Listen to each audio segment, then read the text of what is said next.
Hi കൂട്ടുകാരെ, ഇന്ന് നമുക്കൊരു പനീർ പുലാവ് ഉണ്ടാക്കാം. ഇതിനായി വെള്ളത്തിൽ കുതിർത്ത് വെച്ച 3 കപ്പ് ബസുമതി അരിയും കുറച്ച് ഗ്രാമ്പൂ, പട്ട തുടങ്ങിയവയും ചതുര കഷ്ണങ്ങളാക്കി മുറിച്ച പനീർ കഷ്ണങ്ങളും 2 വലിയ സവാള നീളത്തിലരിഞ്ഞതും 1 കപ്പ് ഗ്രീൻ പീസും 1 കപ്പ് ക്യാരറ്റും 1 ടേബിൾ സ്പൂൺ ഇഞ്ചി വെളുത്തുള്ളി പേസ്റ്റും കുറച്ച് പുതിനയിലയും 3 പച്ചമുളക് നീളത്തിലരിഞ്ഞതും 1/2 ടീസ്പൂൺ മഞ്ഞൾപ്പൊടിയും 1 ടേബിൾ സ്പൂൺ മുളക് പൊടിയും 1/2 ടേബിൾ സ്പൂൺ ബിരിയാണി മസാലയും കുറച്ച് കശുവണ്ടി പരിപ്പുമാണ് വേണ്ടത്. ഒരു ചീനിച്ചട്ടി അടുപ്പിൽ വെച്ച് ചൂടാവുമ്പോൾ അതിലേക്ക് 1 ടേബിൾ സ്പൂൺ നെയ്യ് ഒഴിച്ച് അതിലേക്ക് കുറച്ച് വെജിറ്റബിൾ ഓയിലും കൂടി ഒഴിച്ച് പനീർ വറുത്തെടുക്കുക. ശേഷം ഇതേ എണ്ണയിൽ തന്നെ കശുവണ്ടിയും സവാളയും നല്ലപോലെ വറുത്തെടുക്കുക.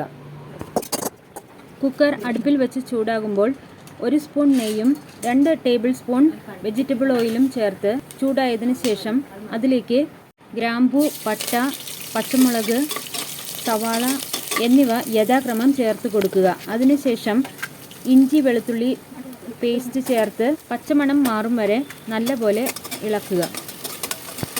ഇപ്പോൾ ഇതിലേക്ക് മഞ്ഞൾപ്പൊടിയും മുളക് പൊടിയും ബിരിയാണി മസാലയും ചേർത്ത് കൊടുത്ത് ഒന്നുകൂടി നല്ലപോലെ ഇളക്കുക. ഇതിലേക്ക് ക്യാരറ്റും ഗ്രീൻ പീസും ചേർത്ത് കൊടുക്കുക. വീണ്ടും നല്ലപോലെ ഇളക്കി യോജിപ്പിക്കുക. അതിനുശേഷം കുതിർത്ത് വച്ചിരിക്കുന്ന അരിയും കൂടി ചേർത്ത് നല്ലപോലെ ഒന്നുകൂടി ഇളക്കുക. ഇപ്പോൾ ഇതിലേക്ക് 4 കപ്പ് വെള്ളം ചേർക്കുക. ഇനി ഇതിലേക്ക് വറുത്ത് വച്ചിരിക്കുന്ന സവാളയും കശുവണ്ടി പരിപ്പും ചേർത്ത് ഇളക്കിയ ശേഷം ഇതിലേക്ക് വറുത്ത് വച്ചിരിക്കുന്ന പനീർ കഷ്ണങ്ങളും കൂടി ചേർത്ത് ഇളക്കുക. കുറച്ച് പുതിനയിലയും 1 ടേബിൾ സ്പൂൺ നെയ്യും ഒഴിച്ച് കുക്കർ അടച്ചു വെച്ച് വെയിറ്റിട്ട് 1 വിസിലിന് വേവിച്ചെടുക്കാവുന്നതാണ്. ഈ സമയം കുക്കർ മീഡിയം ഫ്ലെയിമിൽ മാത്രമേ അടുപ്പിൽ വയ്ക്കാവൂ. 1 വിസിലിന് ശേഷം ആവി പോയതിന് ശേഷം മാത്രമേ കുക്കർ തുറക്കാവൂ. ഇപ്പോൾ നല്ല സൂപ്പറായിട്ടുള്ള ഒരു പനീർ പുലാവ് റെഡിയായി കഴിഞ്ഞു.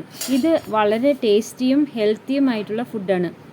എല്ലാ കൂട്ടുകാർക്കും ഈ പനീർ പുലാവ് ഇഷ്ടപ്പെടുമെന്ന് തന്നെയാണ് എൻ്റെ വിശ്വാസം. തീർച്ചയായും എല്ലാവരും ഒന്ന് ട്രൈ ചെയ്ത് നോക്കൂ.